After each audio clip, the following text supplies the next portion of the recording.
ગર્ભમાં ઉછરી રહેલું બાળક માતા પિતા માટે ઈશ્વરની અનુપમ ભેટ સમાન છે. જે ક્ષણે એક માતા પોતાના ગર્ભમાં નવ જીવનને ધારણ કરે છે, તે જ ક્ષણથી તેના અંદર એક નવી દુનિયા જન્મ લે છે. સપનાઓની, આશાઓની અને અનંત ભાવનાઓથી ભરેલી.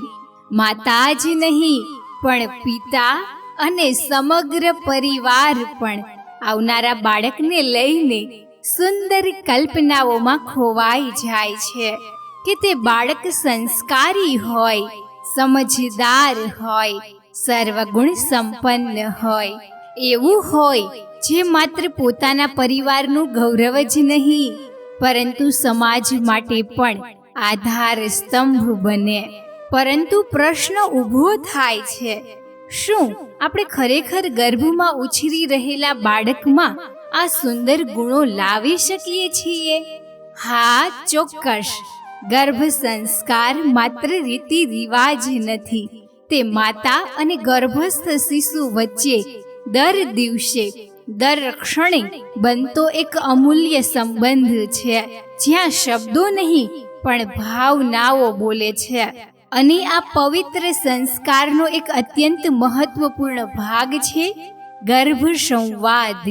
ગર્ભ સંવાદ શું છે, તે કેવી રીતે કરવો, તેના ફાયદા શું છે અને કેવા ગર્ભ સંવાદ આપણે કરી શકીએ?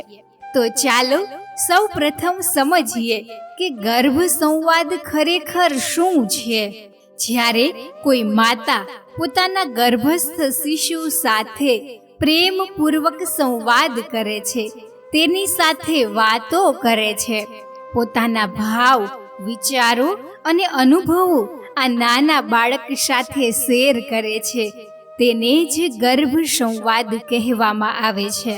તે માત્ર શબ્દોની આપ-લે નથી, સામાન્ય વાત નથી, પણ એક આત્મિક બંધન છે જે માતાના વિચારો શિશુના સંસ્કારોમાં ઢળે છે અને માતાનું મન ખુશ થાય છે. માતા સકારાત્મકતાનો અનુભવ કરે છે. પરંતુ એક વાત હંમેશા યાદ રાખવી જોઈએ, ગર્ભ સંવાદ હંમેશા સકારાત્મક હોવો જોઈએ. તમે જે પણ વાતો તમારા શિશુ સાથે કરો છો તે પ્રેમ, શાંતિ અને આશાઓથી ભરપૂર હોવી જોઈએ. કારણ કે ગર્ભસ્થ શિશુ માતાની દરેક ભાવના, દરેક સ્પંદનને ગહેરાઈથી અનુભવે છે. હવે એક મહત્વપૂર્ણ વાત, ગર્ભ સંવાદ કરતી વખતે માતાની સ્થિતિ અને મનોસ્થિતિનું પણ ખાસ મહત્વ છે. ચાલો એને એક ઉદાહરણથી સમજીએ. માની લો કે કોઈ બાબતને લઈને ઘરમાં કોઈ વ્યક્તિ સાથે અથવા સાસુ સાથે માતાનું મન ખિન્ન થઈ ગયું છે અને તે જ સમયે તે ગર્ભ સંવાદ કરી રહી છે. હવે માતાનું મન પરેશાન છે, વિચારોમાં ફરિયાદો છે અને તે આ વાતો અજાણતા પણ પોતાના શિશુ સાથે શેર કરી દે છે. તો અહીં ધ્યાનમાં રાખવા જેવી વાત એ છે કે માતાની આ વ્યક્તિગત ફરિયાદ, આ તાત્કાલિક નકારાત્મક ભાવના શિશુ માટે માત્ર તે વ્યક્તિ સુધી મર્યાદિત નથી, પરંતુ તે ભાવના સમગ્ર દુનિયા પર, સમગ્ર પરિવાર પણ લાગુ પડે છે. તેને લાગે છે દુનિયા ખોટી છે, દરેક સંબંધ કડવો છે, દરેક વ્યક્તિ અસુરક્ષિત છે. હવે વિચારો, માતાની એક નાનકડી જાગૃતિની ખામી શિશુના જીવનમાં કેટલી ગહેરી છાપ છોડી શકે છે. આથી જ ગર્ભ સંવાદ એક સાધના છે. તે માત્ર બોલવું નથી, પણ સચેત ભાવથી, પ્રેમપૂર્વક, શાંત ચિત્તથી સંવાદ કરવો. કેટલી પણ નકારાત્મક ભાવના કેમ ના હોય, બાળક સાથે જ્યારે તમે વાતો કરો ત્યારે તમારું મન સકારાત્મક હોવું જોઈએ અને ઊંડાણથી તમે બાળક સાથે જોડાયેલા હોવા જોઈએ. એ તમારા ભાવો અંદરથી આવતા હોવા જોઈએ. ત્યારે જ તમારા શરીરની અંદર હેપી હોર્મોન રિલીઝ થાય છે અને એ હેપી હોર્મોન દ્વારા બાળક એ પ્રાપ્ત કરે છે અને બાળક પણ સુરક્ષિત અનુભવે છે. જ્યારે માતા પ્રસન્ન હોય છે, શાંત હોય છે અને સંપૂર્ણ જાગૃતિ સાથે પોતાના ગર્ભસ્થ શિશુ સાથે જોડાય છે, તો આ સંવાદ જાદુ જેવું કામ કરે છે. તે શિશુને સંસ્કારી, આત્મવિશ્વાસી અને સર્વગુણ સંપન્ન બનાવે છે. શું તમે જાણો છો કે ગર્ભમાં ઉછરી રહેલું બાળક એટલું જ ચેતન, એટલું જ સંવેદનશીલ હોય છે જેટલું તે જન્મ પછી હોય છે? જી હા મિત્રો, ગર્ભસ્થ શિશુ માત્ર માતાની કોખમાં શારીરિક રૂપે નથી ઉછરતું, પરંતુ તે દરેક ભાવના, દરેક વિચાર અને દરેક શબ્દને ગહેરાઈથી અનુભવી રહ્યું હોય છે. આપણે બધા આપણા દૈનિક કાર્યોમાં વ્યસ્ત રહેતા હોવા છતાં પોતાની અંદર સતત સંવાદ કરતા રહીએ છીએ. કોઈને કોઈ આંતરિક ટેપ હંમેશા ચાલતી હોય છે.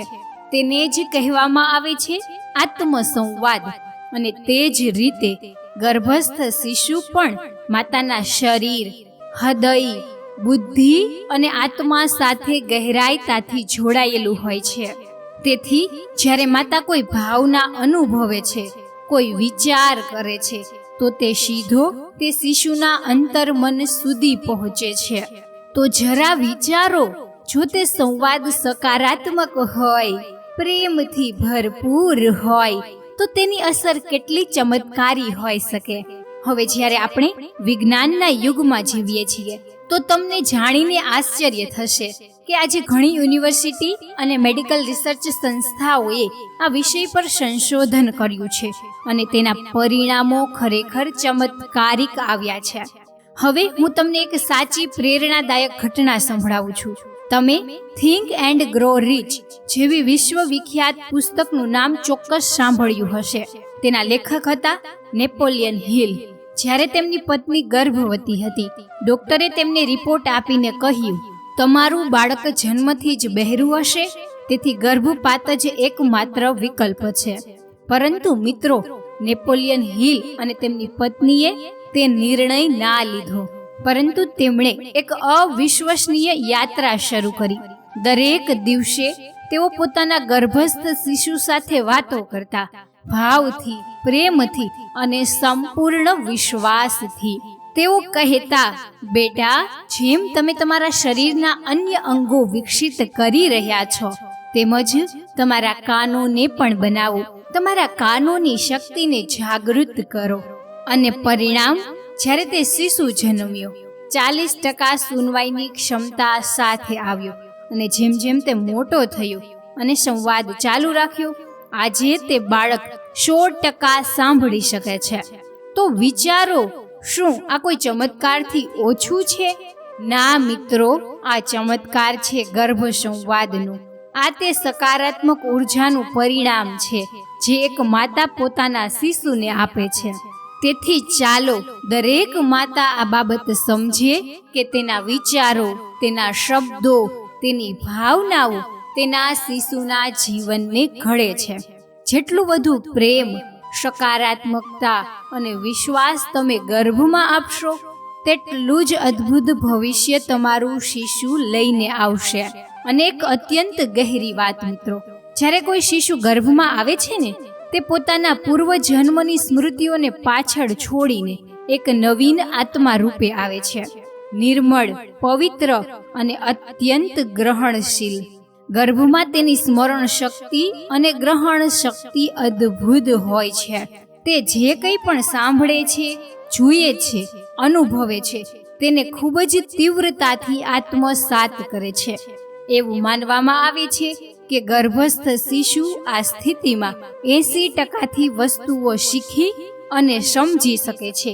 એટલે કે જો તમે ઈચ્છો કે તમારું બાળક સંસ્કારી હોય, દયા, ધૈર્ય, સંયમ, પ્રેમ જેવા ગુણોથી યુક્ત હોય, તો આ સૌથી યોગ્ય સમય છે તેને શીખવવાનો, તેને સંસ્કારિત કરવાનો. અને હવે જરા આને વિજ્ઞાનની દ્રષ્ટિએ પણ સમજીએ.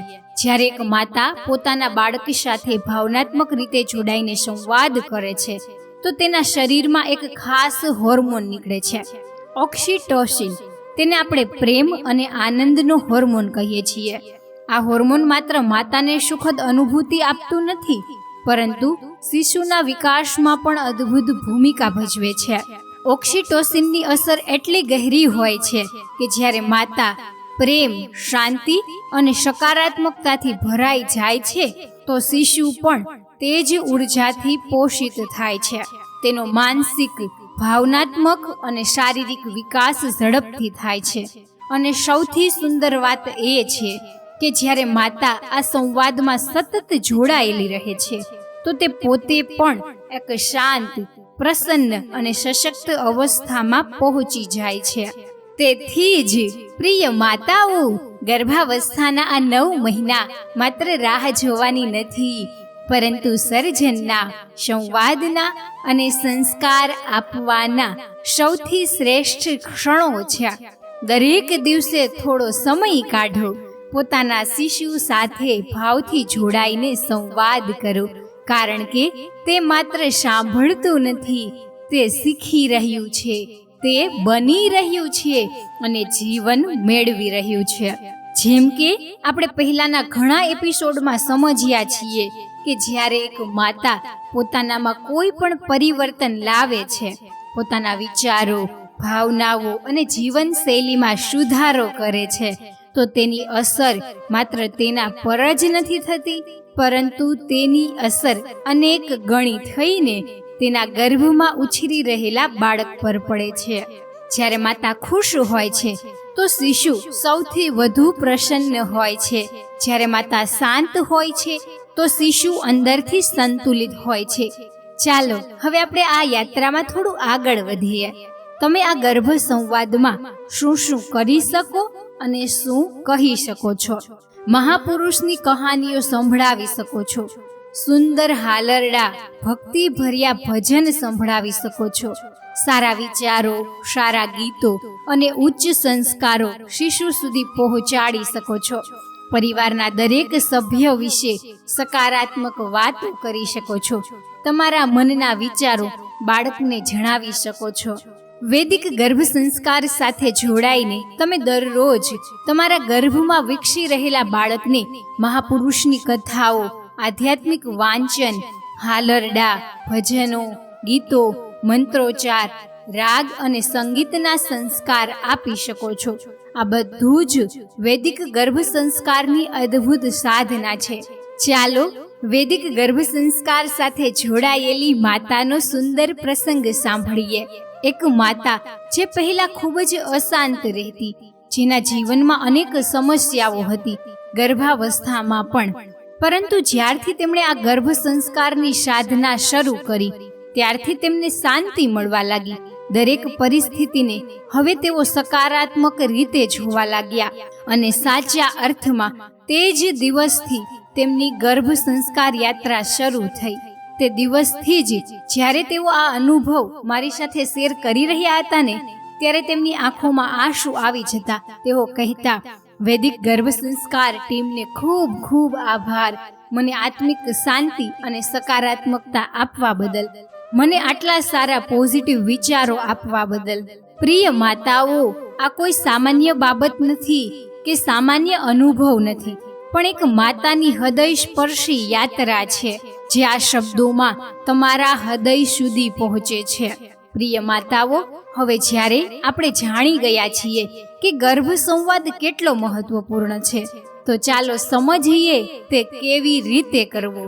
ગર્ભ સંવાદના 2 સરળ માર્ગો છે. પહેલો માર્ગ, દિવસમાં માત્ર 10-15 મિનિટ જેટલો સમય કાઢો. શાંતિથી બેસી જાઓ, એક હાથ પોતાના ગર્ભ પર અને બીજો હાથ હૃદય પર. આંખો બંધ કરી સંપૂર્ણ પ્રેમ અને ધ્યાનથી પોતાના શિશુ સાથે વાતો કરો. માનો કે તે સામે બેઠું છે અને તમારી દરેક વાતને ગહેરાઈથી સાંભળી રહ્યું છે. બીજો માર્ગ, જ્યારે તમે પોતાના રોજિંદા કામો કરી રહ્યા હોય, જેમ કે ખાવાનું બનાવતી વખતે, ચાલતી વખતે, આરામ કરતી વખતે, તો હળવેથી પોતાના ગર્ભ પર હાથ રાખો અને પોતાના મનની વાતો પ્રેમથી તમે શેર કરી શકો છો. બંને માર્ગો અસરકારક છે, પરંતુ તેનો ઉપયોગ તમે કેવી રીતે કરો છો તે વધુ લાભદાયી છે. હવે એક વાત ખૂબ જ ધ્યાનમાં રાખવાની છે. જ્યારે તમે પોતાના બાળક સાથે સંવાદ કરી રહ્યા હોય તો તમારા દરેક શબ્દ તેના સચેત અને અચેત મન બંને પર ગહેરી અસર છોડી રહ્યો છે. તમારા શબ્દો જાણે કે ટાઈપરાઇટરના પ્રિન્ટ જેવા તેના અંતર મન પર છપાતા જાય છે. તેથી આ અત્યંત જરૂરી છે. તમે હંમેશા સકારાત્મક, પ્રેમ ભર્યા અને શુભ શબ્દોનો જ ઉપયોગ કરો. પરંતુ ઘણી વખત શું થાય છે, ઘરમાં કોઈ વાતને લઈને થોડો તણાવ થઈ જાય છે, પતિ સાથે, સાસુ સાથે અથવા તો કોઈ અન્ય વ્યક્તિ સાથે, અને પછી અજાણતા માતા બાળકને કહી બેસે છે, બેટા તારા પપ્પા મને બિલકુલ સમજતા નથી, તમારા દાદી દરેક દિવસે મારા પર ચીસો પાડે છે. મિત્રો, જરા વિચારો, જ્યારે તમે આવું કંઈક કરો છો ને, તો તમે અજાણતા પોતાના શિશુના મનમાં તેના પ્રત્યે નકારાત્મક સંસ્કારો આપી રહ્યા છો. અને આ તે ક્ષણ છે જ્યાં શબ્દોની શક્તિ સૌથી વધુ હોય છે. તેથી યાદ રાખો, તમે જે પણ ગુણો, ભાવો અને સંસ્કારો પોતાના શિશુમાં જોવા માંગો છો, તેમને પહેલા પોતાનામાં જાગૃત કરો. પોતાના વાણીમાં મીઠાશ રાખો અને હંમેશા નમ્રતાથી વાત કરવાનું રાખો. ગમે તેવી નકારાત્મક સિચ્યુએશનમાં પણ મનને કંટ્રોલ કરી અને સકારાત્મક વાતો કરવાનું રાખો. મનને શાંત રાખી અને સામેવાળી વ્યક્તિને જવાબ આપો.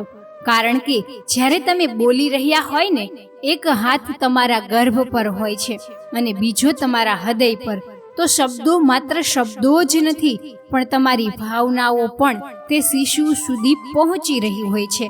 એટલે સમજવાનું તમારે છે.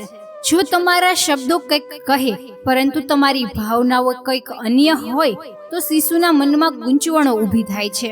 તેથી પહેલા પોતાની અંદર તે ભાવ જગાવો, પછી પ્રેમ અને વિશ્વાસથી સંવાદ કરો. કારણ કે તમે જે બોલી રહ્યા છો તે જ શિશુનું જીવન બનવાનું છે. ત્રીજી અને ખૂબ જ મહત્વપૂર્ણ વાત એ છે કે ગર્ભ સંવાદ હંમેશા ખુશ મિજાજ મનથી, સકારાત્મક શબ્દોમાં અને સંપૂર્ણ ભાવનાત્મક જોડાણ સાથે કરવો જોઈએ. શરૂઆતમાં જ્યારે તમે આ અભ્યાસ શરૂ કરો, તો પ્રયાસ કરો કે જ્યારે તમે સંપૂર્ણ શાંત અને પ્રસન્ન હોય ત્યારે જ ગર્ભ સંવાદ કરવો જોઈએ. ધીરે ધીરે જેમ તમે અભ્યાસમાં આવશો, તો આ સંવાદ તમારા દુઃખના સમયમાં પણ તમને અને તમારા બાળકને સુખ અને સંતુલન આપી શકશે. ગર્ભ સંવાદ માત્ર માતા જ નહીં, પિતા પણ તેનો મહત્વપૂર્ણ ભાગ બની શકે છે. જેમ માતાની અસર શિશુ પર ગહેરી હોય છે, તેમજ જો પિતા દરરોજ 5 થી 10 મિનિટ માતાના ગર્ભ પર પ્રેમથી હાથ રાખીને બાળક સાથે વાતો કરે, તો તેમની અને શિશુની ભાવનાત્મક જોડાણ અદ્ભુત બની જાય છે. અને તેથી માતાનું મન પણ શાંતિનો અનુભવ કરે છે, તેને પણ એક હૂંફ મળે છે. પિતાના ગર્ભ સંવાદમાં ભાગ લેવું એક વરદાન જેવું હોય છે.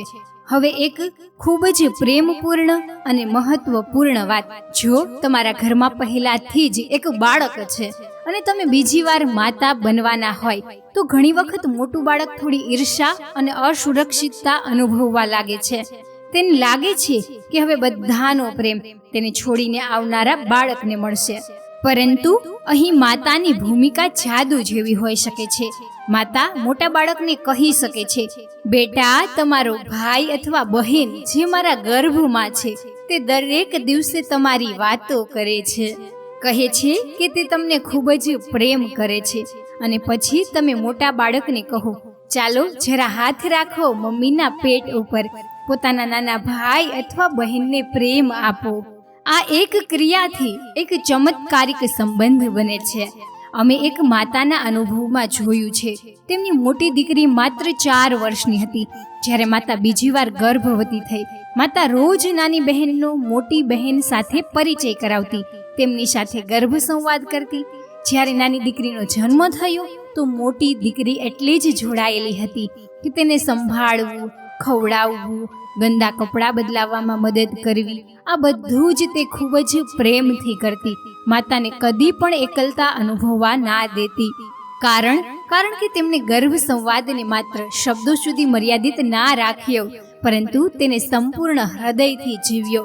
પ્રિય માતાઓ, જ્યારે આપણે સંપૂર્ણ શ્રદ્ધા, જાગૃતિ અને પ્રેમ સાથે ગર્ભ સંવાદ જેવા સરળ પરંતુ ચમત્કારિક અભ્યાસને અપનાવીએ છીએ, તો તેના પરિણામો ચમત્કારી જ આવે છે.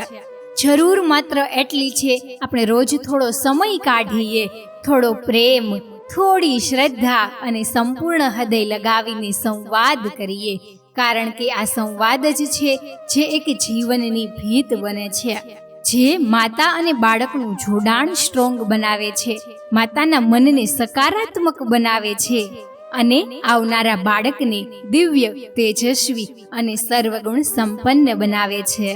જો તમે આ એપિસોડની શરૂઆતથી અંત સુધી ધ્યાનથી સાંભળ્યો છે, તો તમે ગર્ભયાત્રાની સૌથી પવિત્ર શરૂઆત કરી ચૂક્યા છો. તમારા હૃદયમાં જન્મેલી આ લાગણીઓને સંઘરી રાખો, સાચવી રાખો. આ સમયને માણો. આ સમય બીજી વાર નહીં આવે એટલું યાદ રાખજો. અને જો તમે ઈચ્છો તો કોમેન્ટમાં ફક્ત એટલું જ લખો, હા, હું માતા બનવાની પવિત્ર યાત્રામાં જોડાઈ ગયું છું, જેની અમને ખબર પડે કે તમે અમારી સાથે આ ભાવનાત્મક શ્રેણીના ભાગ છો. તમારા શબ્દો અમને પ્રેરણા આપશે અને સાથે જ એક સમુદાય બનાવવામાં પણ મદદ કરશે, જ્યાં દરેક માતા એકબીજાને સમજી શકે અને આ યાત્રાને વધુ સુંદર બનાવી શકે. વૈદિક ગર્ભ સંસ્કાર સાથે જોડાયેલા રહો, કારણ કે દરેક એપિસોડમાં અમે માતા અને ગર્ભના સંબંધને માત્ર શબ્દોથી નહીં પણ સંવેદનાઓથી, હૃદયથી અને ઉર્જાથી ઉજવતા રહેશું. આ પવિત્ર યાત્રામાં તમારી સાથે જોડાઈને અમને ખૂબ જ આનંદ થાય છે. દિલથી આભાર.